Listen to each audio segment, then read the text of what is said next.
All right, tonight is the night, the Paramount debut for UFC with UFC 324, Gaethje versus Plimlet for the interim championship. But breaking news hours before the event begins. But breaking news. This contest between Michael Johnson and Hernandez has been taken off the card. There's lots of rumors going on that it may have something with some late betting going down. Corruption, I'm not sure. Maybe it's an injury. It's the internet. It's hard to tell. But this match has been removed from UFC 324. Now, we're not sure which match will replace the Johnson match on the card, but this match is probably the best prelim match. And it's the former champion Figueiredo one on one with Nurmagomedov. I'm telling you, this one should be a barn burner. Hopefully, Figueiredo can defend the takedowns, but unfortunately for him, I don't think he's going to be able to. And I will take Nurmagomedov by decision, picking up the victory. All right, the next contest, which should be an absolute banger, may kick off the pay-per-view. We see Arnold Allen versus Gene Silva. Now, one guy is coming off a loss to Diego Lopez. The other guy hasn't fought in about a year and a half. But I mean, both guys, they like to bring it. This should be a banger.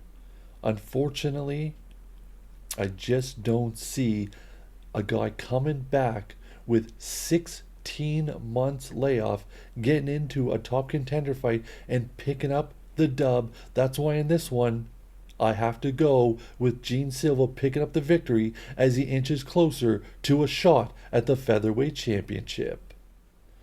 The next match is in the heavyweight division as the Black Beast, Derek Lewis, goes one on one with Waldo Cortez Acosta. Now, this is a heavyweight fight. Anything, and I mean anything, can happen. We've seen Derek Lewis get dominated for 2 rounds and 4.5 minutes, and then boom, one right hand, and he pulls off the victory. Now, Waldo is coming off an incredible 2025 where he went 4-1. He's on the rise. He is looking to get into that heavyweight title picture. And Derek Lewis, some people say he's on the decline. He's going lower and lower.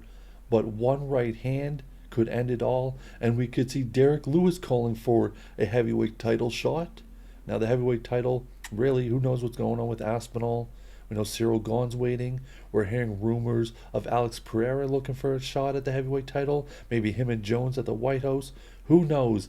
But right now, Derek versus Waldo, I gotta go with Waldo picking up the dub, inching closer to a shot at either the interim or the undisputed heavyweight championship of the world. The next contest is in the flyweight division as really the number one contender, Natalia Silver. She could have just waited for Valentina Shevchenko. Shevchenko says she's not going to fight for a while. So what Silva say? Give me the next opponent, and steps in Thug Rose Namajunas. This should be a banger. Thug Rose jumped up in weight, really wants that second title at a different weight division, and this is her chance. This is the biggest chance she'll get, as she is going to go against Natalia. Natalia's the number one contender. She really is next in line. She didn't want to wait, and what happened? She's taken the fight. Natalia's beaten the last couple champions, including Grasso and Andrade, and now it's time for Thug Rose to step in. Can Thug Rose steal the title shot, take it away from Natalia? Or will Natalia cement her spot as the number one contender next to challenge Valentina Shevchenko for the championship?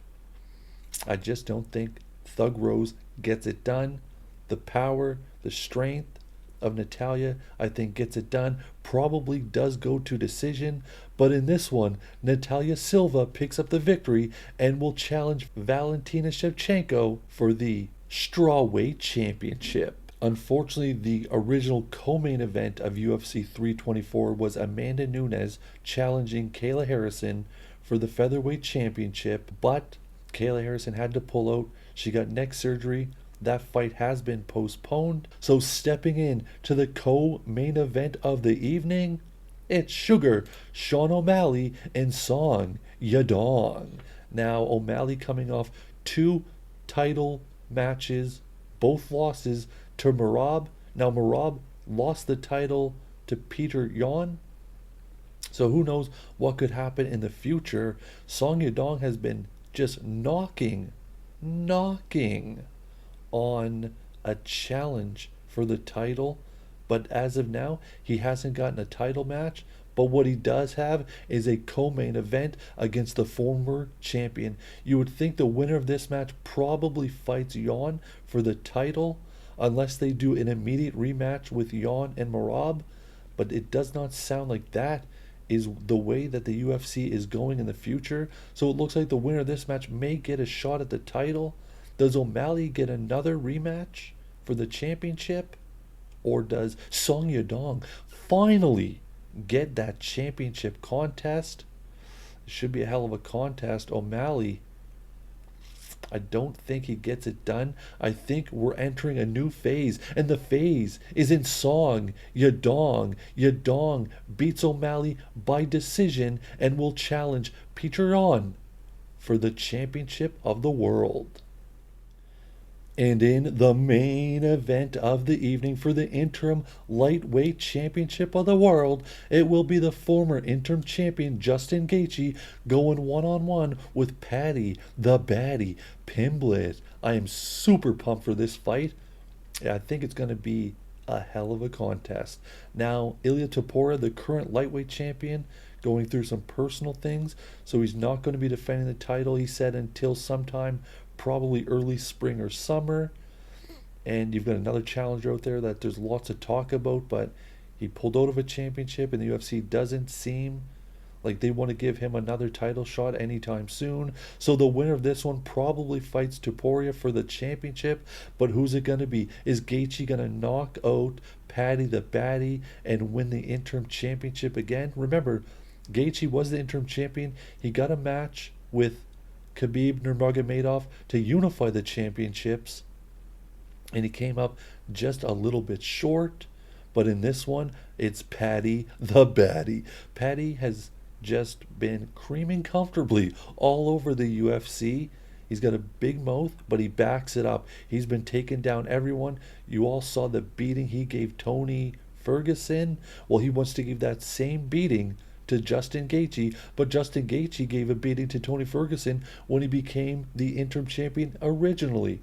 Now in this one, can Paddy's mouth hold up? Is it his time to shine, or is Justin Gaethje gonna knock him the F out? I don't think this fight actually will go to decision. I think Justin Gaethje gets the job done with a TKO victory over Paddy the Baddy Pimblett. Hope everyone enjoys the fights. I will catch you next time.